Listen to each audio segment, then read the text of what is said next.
Hi ಎಲ್ರಿಗೂ ನಮಸ್ಕಾರ. ನಾನು ನಿಮ್ಮ ಪ್ರೀತಿಯ ಗಣೇಶ್. ನಿಮಗೆಲ್ಲ ಒಂದು ಡೌಟ್ ಇರುತ್ತೆ, ಹಿಸ್ಟ್ರಿ ಓದ್ತಿರ್ತೀರ. ಹಿಸ್ಟ್ರಿ ಆ್ಯಕ್ಚುಲಿ ಆಲೇ ಸುಮಾರು ವೀಡಿಯೋಸ್ ಮಾಡಿದ್ದೀನಿ, ಏನು ಓದಬೇಕು ಅಂತ. ಆ್ಯಂಡ್ ನಿಮಗೊಂದು ಕ್ಲಾರಿಟಿ ಕೊಡೋಕ್ಕೆ ಇಷ್ಟಪಡ್ತೀನಿ. ಇಲ್ಲಿ ಏನು ಅಂದರೆ ಹಿಸ್ಟ್ರಿನ ಅರ್ಥ ಮಾಡ್ಕೋಬೇಕು, ಮಗ್ಗಪ್ ಮಾಡೋಂಗಿಲ್ಲ. ಹಿಸ್ಟ್ರಿನ ಅರ್ಥ ಮಾಡ್ಕೋಬೇಕು. ಹಿಸ್ಟ್ರಿನ ನೀವು ಜಾಸ್ತಿ ಅರ್ಥ ಮಾಡ್ಕೋವಷ್ಟು ಜಾಸ್ತಿ ಕ್ಲಾರಿಟಿ ಸಿಗುತ್ತೆ ಮತ್ತು ನೀವು ಜಾಸ್ತಿ MCQಗೆ ಆನ್ಸರ್ ಮಾಡ್ಬೋದು. ಸೊ ಅದಕ್ಕೆ ನಾನು ಈ ವಿಡಿಯೋದಲ್ಲಿ ಏನು ಹೇಳೋಕ್ಕೆ ಇಷ್ಟಪಡ್ತೀನಿ ಅಂದರೆ ಹಿಸ್ಟ್ರಿನ UPSCಲೂ ಅಷ್ಟೇ, ಇತಿಹಾಸದಲ್ಲೂ ಅಷ್ಟೇ 3 ಥರ ಡಿವೈಡ್ ಮಾಡಿದ್ದಾರೆ. ಒಂದು ಏನ್ಷಿಯಂಟ್ ಹಿಸ್ಟ್ರಿ, ಒಂದು ಮೆಡವಲ್ ಹಿಸ್ಟ್ರಿ, ಇನ್ನೊಂದು ಮಾಡರ್ನ್ ಹಿಸ್ಟ್ರಿ ಅಲ್ವಾ. ಒಂದು ಪ್ರಾಚೀನ ಭಾರತದ ಇತಿಹಾಸ, ಒಂದು ಮಧ್ಯಕಾಲೀನ ಇತಿಹಾಸ, ಇನ್ನೊಂದು ಆಧುನಿಕ ಇತಿಹಾಸ.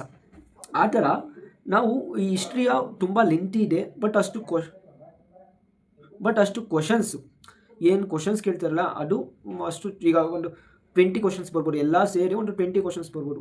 20 ಕ್ವಶನ್ಗೆ ಈ 3 ಮತ್ತು ಇದ್ರ ಜೊತೆ ಇನ್ನೊಂದು ಸಬ್ಜೆಕ್ಟ್ ಆ್ಯಡ್ ಆಗುತ್ತೆ, ಯಾವುದು ಅಂದರೆ ಆರ್ಟ್ ಆ್ಯಂಡ್ ಕಲ್ಚರ್.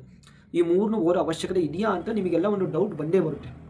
ಇಷ್ಟು ಓದೋ ಅವಶ್ಯಕತೆ ಇದೆಯಾ ಅಂತ ಡೌಟ್ ಬಂದೇ ಬರುತ್ತೆ. ಯಾಕೆಂದರೆ ಓದಬೇಕು. ನೀವು ಓದೋದ್ರಿಂದ, ಹಿಸ್ಟ್ರಿ ಓದೋದ್ರಿಂದ ಬೋತ್ ಪ್ರಿಲಿಮ್ಸ್ ಮತ್ತು ಮೇನ್ಸು, ಯಾಕೆಂದರೆ ಮೇನ್ಸಲ್ಲೂ ಇದೆ ಹಿಸ್ಟ್ರಿ ಅಲ್ವಾ, ಬೋತ್ ಪ್ರಿಲಿಮ್ಸ್ ಮತ್ತು ಮೇನ್ಸ್ಗೂ ಯೂಸ್ ಆಗುತ್ತೆ. ಆ್ಯಸ್ ವೆಲ್ ಆ್ಯಸ್ ನಿಮ್ಮ ಕಂಟೆಂಟು ಎನ್ರಿಚ್ ಆಗುತ್ತೆ. ನೀವೇನು ಹಿಸ್ಟ್ರಿಯಿಂದ ಎಕ್ಸಾಂಪಲ್ನ ತಗೋಹೋಗಿ ಎಸ್ಸೆಗಳಿಗೆ ಡೈರೆಕ್ಟಾಗಿ ಹಾಕ್ಬೋದು. ದೆನ್ ಅದಕ್ಕೋಸ್ಕರ ನಾನು ಕನ್ನಡ ಆಸ್ಪಿರೆಂಟ್ಸ್, ಕನ್ನಡದಲ್ಲಿ UPSC ಬರಿತಿರೋ ಅಥವಾ ಯಾರು ಕರ್ನಾಟಕದ ಅಭ್ಯರ್ಥಿಗಳಾಗಿರ್ತಿರಲ್ಲ, ಇವನ್ ಕನ್ನಡದಲ್ಲಿ ಬರಿತಾ ಇಲ್ಲದೇ ಇರೋದ್ರು ಬಟ್ ಕನ್ನಡದಲ್ಲಿ ಅರ್ಥ ಮಾಡ್ಕೊಳ್ಳೋ ಕೆಪಬಿಲಿಟಿ ಇರೋರಿಗೆ, ಮೀನ್ಸ್ ಬುಕ್ನ ಓದಿ ಕೆಪಬಿಲಿಟಿ ಇರೋರಿಗೆ ನಾನು ಸಜೆಸ್ಟ್ ಮಾಡ್ತೀನಿ ಅಂದರೆ ಡಾಕ್ಟರ್ K ಸದಾನಂದ ಅವರು ಬರೆದಿರೋ ಬುಕ್ಸ್ನ ಫಾಲೋ ಮಾಡಿ ಫಾರ್ ಹಿಸ್ಟ್ರಿ. ಯಾಕೆಂದರೆ ನಾನು ಇತಿಹಾಸ ಓದಿ ಒಂದು ಸತಿ ತಿರುಗಿದಾಗ ನನಗೆ ಏನು ಅನಿಸಿದ್ದು ಅಂದರೆ ಈ ಬುಕ್ಗಳು ತುಂಬ ಚೆನ್ನಾಗಿದೆ. ಮತ್ತು ಯಾವುದೇ ಬುಕ್ ಕಂಟೆಂಟ್, ಇವನ್ ತಮಿಳ್ನಾಡು NCERT ಆಗಿರ್ಬೋದು ಅಥವಾ ಒಂದು NCERTಗಳಾಗಿರ್ಬೋದು, ತಮಿಳ್ನಾಡು ಬುಕ್ ಆಗಿರ್ಬೋದು ಅಥವಾ NCERTಗಳಾಗಿರ್ಬೋದು, ಆ ಬುಕ್ಕಿಗೆಲ್ಲದಕ್ಕೂ ಸರಿಸಾಟಿಯಾಗಿ ಈ ಬುಕ್ಗಳಿದ್ದಾವೆ. ಏನು 3 ಬುಕ್ಗಳು ನಾನೀಗ ನಿಮಗೆ ತೋರಿಸ್ತೀನಿ ನೋಡಿ. ಏನು ಬುಕ್ಕು ನಿಮಗೆ ಸ್ವಲ್ಪ ಉಲ್ಟಾ ಕಾಣುತ್ತೆ ಈ ಸೆಲ್ಫಿ ಕ್ಯಾಮ್ರಾದಲ್ಲಿ ಮಾಡುತ್ತಿರೋದ್ರಿಂದ. ಸೊ ಅದಕ್ಕೋಸ್ಕರ ನೀವು ಈ ಮೂರು ಬುಕ್ಗಳನ್ನ ಫಾಲೋ ಮಾಡಬೇಕು. ಪ್ರಾಚೀನ ಇತಿಹಾಸ ಡಾಕ್ಟರ್ K ಸದಾನಂದ, ಇದೊಂದು ಬುಕ್ಕು. ನೆಕ್ಸ್ಟು ಮಧ್ಯಯುಗನ ಭಾರತದ ಇತಿಹಾಸ, ಮೀನ್ಸ್ ಮಿಡಿವಲ್ ಹಿಸ್ಟ್ರಿ. ನೆಕ್ಸ್ಟು ಆಧುನಿಕ ಭಾರತ ಇತಿಹಾಸ. ಈ 3 ಬುಕ್ನು ಫಾಲೋ ಮಾಡಿದರೆ ancient history, medieval history, modern history cover ಆಗುತ್ತೆ. ಓಕೆ, ನಿಮಗೆಲ್ಲ ಡೌಟ್ ಇರುತ್ತೆ, ಬ್ರೋ ನೀವು ಹಂಗೆ ಹೇಳ್ತಿದ್ದೀರಲ್ಲ, ನೀವು ಯಾವ ಥರ ನಂಬೋದು ಅಂತ ನಿಮಗೆಲ್ಲ ಡೌಟ್ ಇರುತ್ತೆ. ಅದಕ್ಕೆ ನಾನು ನಿಮಗೆ ಕ್ಲಾರಿಟಿ ಕೊಡ್ತೀನಿ. ಈ ಬುಕ್ಕು 1 by 1 ಮೀನ್ಸ್ ಈ ಬುಕ್ಕಿನ ಒಂದು ಇಂಡೆಕ್ಸ್ ಆಗಿರ್ಬೋದು, ಮತ್ತು ಈ ಬುಕ್ನ ನಿಮಗೆ ಒಂದು ಸ್ವಲ್ಪ ವೀಡಿಯೋ ಮಾಡಿ ನಿಮಗೆ ತೋರಿಸ್ತೀನಿ. ಈ ಬುಕ್ಕಲ್ಲಿ ಏನೇನು ಕಂಟೆಂಟ್ ಇದ್ದಾವೆ, ಏನೇನು ಒಳಗೊಂಡಿದ್ದಾವೆ ಅಂತ. ಆಗ ನಿಮಗೆ ಒಂದು ಕ್ಲಾರಿಟಿ ಸಿಗುತ್ತೆ, ಈ ಬುಕ್ನ ಓದ್ಬೋದು ಅಥವಾ ಇಲ್ವೋ ಅಂತ. ಯಾಕೆಂದರೆ ನಾವು UPSC ಜರ್ನಿಲಿ 0 ಇಂದ ಒಂದು ಏನು ಪ್ರೊಸೆಸ್ ಎಂಡ್ವರೆಗೂ, ಇವನ್ ಸಕ್ಸಸ್ ಆಗೋವರೆಗೂ ಎಲ್ಲರಿಗೂ ಅನ್ಸರ್ಟೈನಿಟಿ ಅನ್ನೋದು ಒಂದು ಪಾರ್ಟ್ ಆಫ್ ಪ್ರಿಪ್ರೇಷನ್ ಆಗಿರುತ್ತೆ. ಯಾಕೆಂದರೆ ಈ ವರ್ಷ ಸೆಲೆಕ್ಟ್ ಆಗ್ತೀವೋ, ಈ ವರ್ಷ ಪ್ರಿಲಿಮ್ಸ್ ಪಾಸ್ ಆಗ್ತೀವೋ, ಈ ವರ್ಷ ಮೇನ್ ಸೆಲೆಕ್ಟ್ ಆಗ್ತೀವೋ, ಈ ವರ್ಷ ನಾನು ಫೈನಲ್ ಲಿಸ್ಟಲ್ಲಿ ಬರ್ತೀನೋ ಅಂತ ಪ್ರತಿಯೊಬ್ಬರಿಗೂ ಅವರ ಮನಸ್ಸಿನಲ್ಲಿ ತುಡಿತಾ ಇದ್ದೇ ಇರುತ್ತೆ. ಸೊ ಅದಕ್ಕೋಸ್ಕರ ನಾನು ಹೇಳ್ತಿರೋದು, ಜಾಸ್ತಿ ವರಿ ಮಾಡಿಬಿಡಿ, ಡೂ ಯುವರ್ ವರ್ಕ್ ಅಷ್ಟೇ. ಅದಕ್ಕೋಸ್ಕರ ನಾನೀಗ ಪ್ರತಿಯೊಂದು ತೋರಿಸ್ತೀನಿ ಯಾವ ಥರ ಕಂಟೆಂಟ್ ಇದೆ ಅಂದ್ಬಿಟ್ಟು. ಆಗ ನಿಮಗೊಂದು ಕ್ಲಾರಿಟಿ ಸಿಗುತ್ತೆ. Clarity is a best part of UPSC. So let's come ನೋಡಿ. ಇದು ಪ್ರಾಚೀನ ಭಾರತದ ಇತಿಹಾಸ ಅಂದರೆ ancient history, doctor K Sadashiva ಅವ್ರದ್ದು. ಇಲ್ಲಿ ನಾನು ನಿಮಗೆ ಇಂಡೆಕ್ಸ್ ಸಮೇತ ತೋರಿಸ್ತಾ ಹೋಗ್ತೀನಿ ಯಾವ್ಯಾವ ರೀತಿ ಕಂಟೆಂಟ್ ಇದೆ ಅಂತ.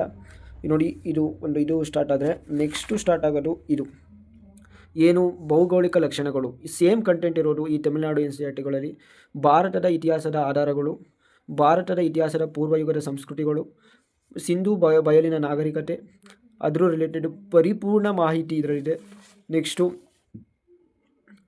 ವೈದಿಕ ಯುಗ ಅಂದರೆ ವೇದಿಕ್ ಏಜು, ಧಾರ್ಮಿಕ ಸುಧಾರಣಾ ಯುಗ, ಜೈನ್ ಮತ್ತು ಬೌದ್ಧ ಧರ್ಮ.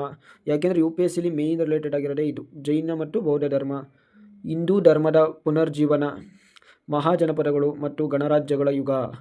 ಮತ್ತು ಇಲ್ಲಿ ಮಗಧ ರಾಜ್ಯ, ಅದರಲ್ಲಿ ಆಮೇಲೆ ಮೌರ್ಯ ಸಾಮ್ರಾಜ್ಯ, ಅದಾದಮೇಲೆ ಮೌರ್ಯದ ಉತ್ತರಾಧಿಕಾರಿಗಳು ಅಂದರೆ ಪೋಸ್ಟ್ ಮೌರ್ಯನು. ಪೋಸ್ಟ್ ಮೌರ್ಯನಲ್ಲಿ ಯಾರು ಬರ್ತಾರೆ, ಶುಂಗರು, ಕಣ್ವರು ಅವರು. ಅದಾದಮೇಲೆ ಬ್ಯಾಕ್ಟೀರಿಯನ್ಸು, ಆಮೇಲೆ ಕುಶನರು, ಅದಾದಮೇಲೆ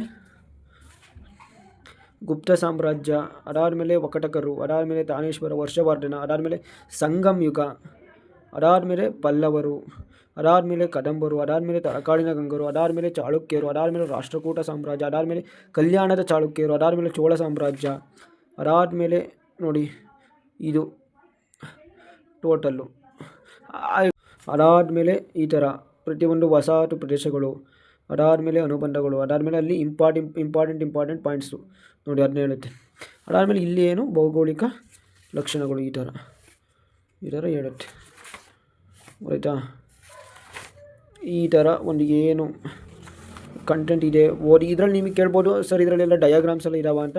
ಎಸ್, ಡಯಾಗ್ರಾಮ್ಸ್ ಇದ್ದಾವೆ, ತೋರಿಸ್ತೀನಿ ನಿಮಗೆ. ಡಯಾಗ್ರಾಮ್ಸ್ ಇದ್ದಾವೆ ನೋಡಿ ಬೇಕಾದರೆ. ಏನು ಇದು ಡಯಾಗ್ರಾಮ್ಸ್ ಆಗಿರ್ಬೋದು. ಇಲ್ಲಿ ಡಯಾಗ್ರಾಮ್ಸು ಜಾಸ್ತಿ ಇಲ್ಲ, ಬಟ್ ಇದ್ದಾವೆ, ಅಷ್ಟೊಂದೇನು ಇದಾವೆ, ಬೋರ್ ಆಗೋಲ್ಲ, ನೀಟಾಗೆ ಓದ್ಬೋದು. ಅಂದರೆ ನಾನು ಈ ಬುಕ್ನ ಏನಕ್ಕೆ ನಿಮಗೆ ಹೇಳ್ತಿರೋದು ಅಂದರೆ, ಏನಕ್ಕೆ ನಿಮಗೆ ಹೇಳ್ತೀನಿ ನೋಡಿ, ಈ ಥರ ನೋಡಿ ಪ್ರತಿಯೊಂದು ಡೀಟೇಲ್ಸಾಗಿ ಕೊಟ್ಟಿದ್ದಾರೆ, ಚೆನ್ನಾಗಿ ಕೊಟ್ಟಿದ್ದಾರೆ, ಒಂಥರ ಚೆನ್ನಾಗಿದೆ. ನಾನು ನೋಡಿದಂಗೆ ಈ ಬುಕ್ಕು ಚೆನ್ನಾಗಿದೆ, ಚೆನ್ನಾಗಿ ಓದ್ಬೋದು ನೋಡಿ. ನಿಮಗೆ ನೀವು ಅಂದ್ಕೊಂಡಿರ್ತೀರಲ್ಲ ಅದೇ ಥರ ಈ ಬುಕ್ ಇದೆ. ಸಿಂಧು ಬಯಲಿನ ನಾಗರಿಕತೆ ನೋಡಿ ಒಂದ್ಸರಿ ಯಾವ ಥರ ಇದೆ. ಇದು ನಾನು ಯಾವುದೇ ರೆಕಮೆಂಡ್ ಮಾಡ್ತಿಲ್ಲ. ನೀವು ಈಗ ತಗೋಬೇಕು ಅಂದ್ಕೊಂಡಿರ್ತೀರಲ್ಲ, ಹಿಸ್ಟ್ರಿ ಓದಬೇಕು ಅಂದ್ಕೊಂಡಿರ್ತೀರಲ್ಲ ಅಂಥವ್ರಿಗೆ ಇದು ಮೀನ್ಸ್ ಏನ್ಷಿಯಂಟ್ ಹಿಸ್ಟ್ರಿಲಿ ಏನೇನು ಕವರ್ ಮಾಡುತ್ತೆ ಎಲ್ಲ ಕವರ್ ಮಾಡುತ್ತೆ. ಓದ್ಬೋದು. ಈ ಬುಕ್ಕು ಚೆನ್ನಾಗಿದೆ. NCERT ಓದಿದ್ರೆ ಈ ಬುಕ್ನ ಓದ್ಬೋದು ಡೈರೆಕ್ಟಾಗಿ. ಯಾಕೆಂದರೆ ಹಿಸ್ಟ್ರಿ ಅರ್ಥ ಆಗುತ್ತೆ. NCERT ಓದಿ, NCERT ಹಿಸ್ಟ್ರಿಲಿ NCERT ಅಂದರೆ NCERTನೇ ಇರುತ್ತೆ. ಹಿಸ್ಟ್ರಿಲಿ ಅಡ್ವಾನ್ಸು ಬೇಸಿಕ್ಸು ಅಡ್ವಾನ್ಸ್ ಅಂತ ಏನಿರಲ್ಲ, ಎಲ್ಲರೂ ಒಂದೇ. ಸೊ ನನ್ನ ಪ್ರಕಾರ ಅದನ್ನೇ ಓದಿ, ಡೈರೆಕ್ಟಾಗಿ ಈ ಬುಕ್ ಓದಿ. NCERT ಓದಿದ್ರೆ ಡೈರೆಕ್ಟಾಗಿ ಈ ಬುಕ್ ಓದಿ, ಆವಾಗ ನೀಟಾಗಿ ನಿಮಗೆ ಅರ್ಥ ಆಗುತ್ತೆ. ಅದಾದಮೇಲೆ ನೀವು ಏನು ಓದಿರ್ತಿರಲ್ಲ ಅದರಿಂದ ಡೈರೆಕ್ಟಾಗಿ ನೀವು ಇಂಗ್ಲೀಷ್ ಬರ್ತಿದ್ರೆ ಆರಾಮಾಗಿ ಟ್ರಾನ್ಸ್ಲೇಟ್ ಮಾಡ್ಬೋದು, ಅಥವಾ ಕನ್ನಡದಲ್ಲಿ ಬರೀತಿರೋರು ಅದನ್ನೇ ಬರಿಬೋದು. ನೆಕ್ಸ್ಟು ನಾನು ತೋರ್ಸೋಕೆ ಹೋಗೋದು ಮಧ್ಯಯುಗೀನ ಇತಿಹಾಸ. ಇಲ್ಲಿದೆ ಬುಕ್ಕು, ತಗೋತೀನಿ. ಮಧ್ಯಯುಗೀನ ಇತಿಹಾಸ ಅಂದರೆ ನಾನು ಸ್ಟಾರ್ಟ್ ಆಗೋದೇ ಇಲ್ಲಿಂದ, ಆ್ಯಕ್ಚುಲಿ 7th ಸೆಂಚುರಿಯಿಂದ ಸ್ಟಾರ್ಟ್ ಆಗುತ್ತೆ. ಬಟ್ ನೋಡಿ ಇಲ್ಲಿ ಏನೇನು ಕಂಟೆಂಟ್ ಇದೆ ಅಂತ ಹೇಳಿ ನೋಡಿದರೆ ನಿಮಗೆ ಗೊತ್ತಾಗುತ್ತೆ ಅನ್ಸುತ್ತೆ.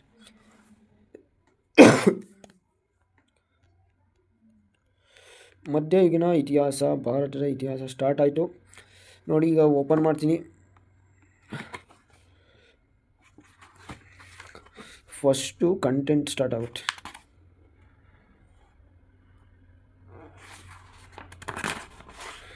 ಕಂಟೆಂಟ್ ನೋಡಿ, ನೀವೇ ನೋಡಿ. ಡೆಲ್ಲಿ ಸುಲ್ತಾನರು ಕಾಲದ ಪ್ರಮುಖ ಸಾಹಿತ್ಯಕಾರರು.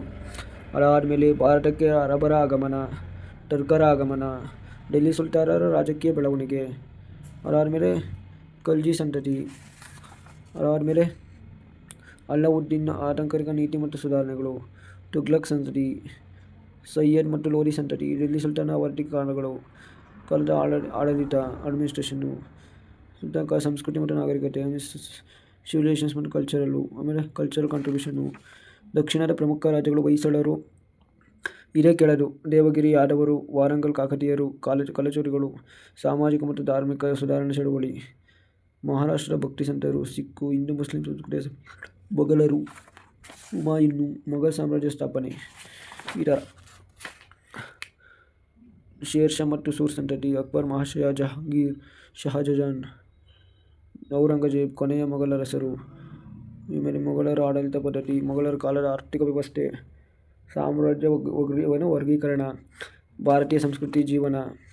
ಇನ್ನು ನಿಮಗೆ ಯಾವುದೇ ರೆಕಮೆಂಡ್ ಮಾಡ್ತಾರೆ ತಗೊಳ್ಳಿ ಅಂತ ಸಿಲೆಬಸ್ ತೋರಿಸ್ತಿರೋದು ಅಷ್ಟೇ.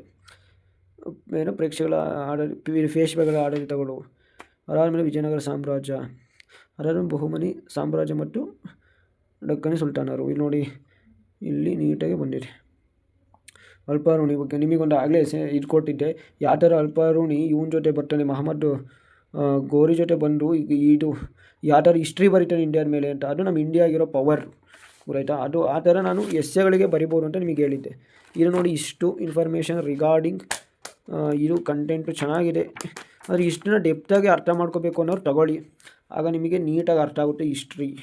ಹೇಳಿ, ಆಗ ನೀಟಾಗಿ ಹಿಸ್ಟ್ರಿ ಅರ್ಥ ಆಗುತ್ತೆ ಗೊತ್ತಾಯ್ತಾ. ಆಗ ನೀಟಾಗಿ ಹಿಸ್ಟ್ರಿ ಅರ್ಥ ಆಗುತ್ತೆ.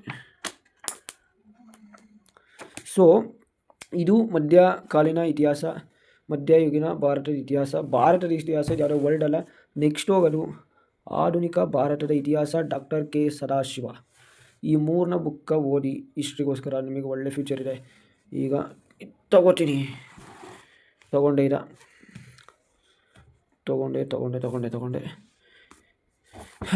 ಈಗ ಮತ್ತೆ ಆಧುನಿಕ ಭಾರತ ಇತಿಹಾಸ, ಡಾಕ್ಟರ್ ಕೆ ಸದಾಶಿವ.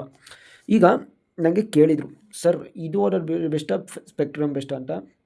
ನಾನು ಹೇಳ್ತೀನಿ ನೋಡಿ, ಕನ್ನಡ ಆಸ್ಪಿರೆಂಟ್ಸ್ ಇರ್ತಾರಲ್ಲ, ಸ್ಪೆಕ್ಟ್ರಮ್ ಓದೋಕ್ಕಿಂತ ಬೆಸ್ಟು ಇದು. ಸ್ಪೆಕ್ಟ್ರಮ್ ಒಂದೇ ಕಂಟೆಂಟು, ಇದೇ ಒಂದೇ ಕಂಟೆಂಟು. ನಿಮಗೆ ಪ್ರೂಫ್ಗೆ ಸ್ಪೆಕ್ಟ್ರಮ್ ಜೊತೆಗೆ ತೆಗೆದು ತೋರಿಸ್ತೀನಿ. ಇದೆ ಅಥವಾ ಏನು ಕಂಟೆಂಟ್. ಫಸ್ಟ್ ಈ ಕಂಟೆಂಟ್ ನೋಡಿ ನೀವು. ಅದಾದಮೇಲೆ ಸ್ಪೆಕ್ಟ್ರಮ್ ಸೇಮ್ ನೋಡಿ. ಫಸ್ಟು ಭಾರತಕ್ಕೆ ಯುರೋಪಿಯರ ಆಗಮನ, ಬ್ರಿಟಿಷರು ಭಾರತವನ್ನು ಗೆದ್ದಿದ್ದು, ಅವ್ರು ಮತ್ತು ಬ್ರಿಟಿಷ್ ಸಂಬಂಧ, ಆಂಗ್ಲ ಮೈಸೂರು ಸಂಬಂಧ, ಇಂಗ್ಲೀಷರು ಮತ್ತು ಮರಾಠರು, ಆಂಗ್ಲೋ ಸಿಖ್ ಸಂಬಂಧ, ಈ ಥರ ಆಂಗ್ಲೋ ಸಿಖ್ ಸಂಬಂಧಗಳು. ಅದಾದಮೇಲೆ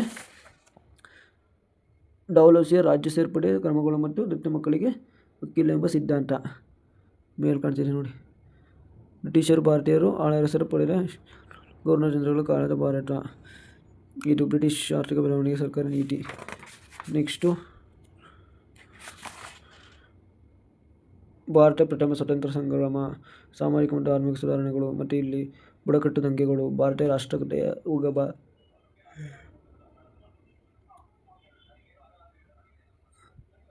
ಭಾರತೀಯ ರಾಷ್ಟ್ರೀಯ ಕಾಂಗ್ರೆಸ್ 1905 19 ಭಾರತೀಯ ಸ್ವತಂತ್ರ, ಭಾರತ ಮತ್ತು ವಿದೇಶಗಳಲ್ಲಿ ಕ್ರಾಂತಿಕಾರಿಗಳು,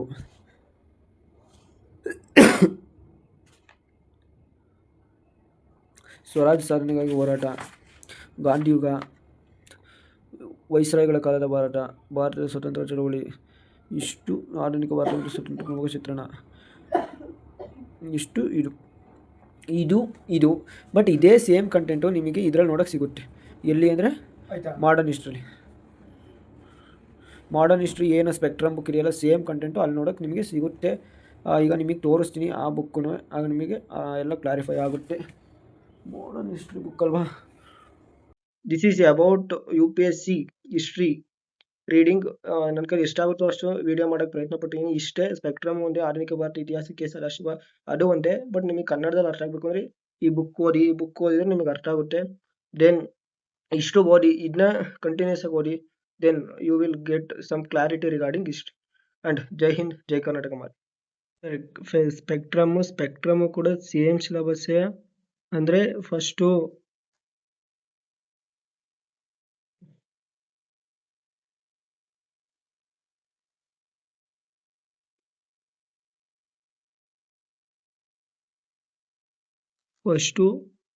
ಇದು ಸೋರ್ಸಸ್ ಆ್ಯಂಡ್ ಅಪ್ರೋಚಸ್ಸು.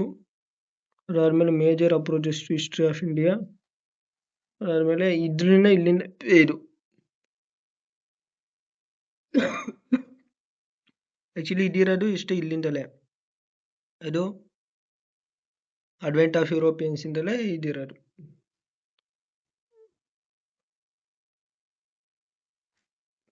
ನೋಡಿ, ಭಾರತಕ್ಕೆ ಯುರೋಪಿಯನ್ನರ ಆಗಮನ, ಭಾರತದಲ್ಲಿ ಪೋರ್ಚುಗೀಸರು, ಇದರಲ್ಲಿ ದ ಪೋರ್ಚುಗೀಸ್ ಇನ್ ಇಂಡಿಯಾ.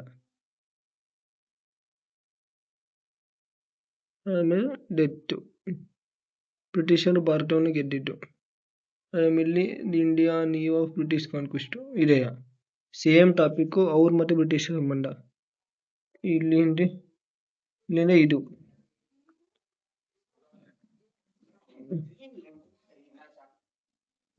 ಇಲ್ಲಿ ನೋಡಿ, same light hockey same syllabus, same. But ಇಲ್ಲಿ ಚಾಪ್ಟರ್ ವೈಸ್ ಇದ್ದಾವೆ, ಬಟ್ ಇಲ್ಲಿ ಚಾಪ್ಟರ್ ವೈಸ್ ಇಲ್ಲ. ಬಟ್ ಏನು ಇದೇನ ನೀಟಾಗಿ ಕನ್ನಡದಲ್ಲಿ ಕೊಟ್ಟಿದ್ದಾರೆ.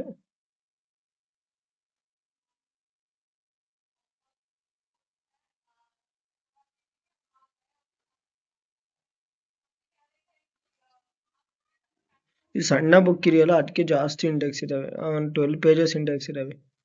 ಈ ಥರ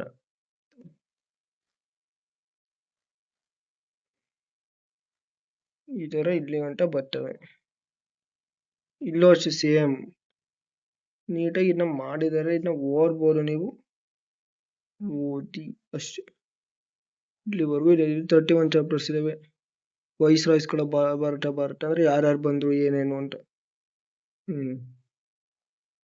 ಹಿಂಗೆ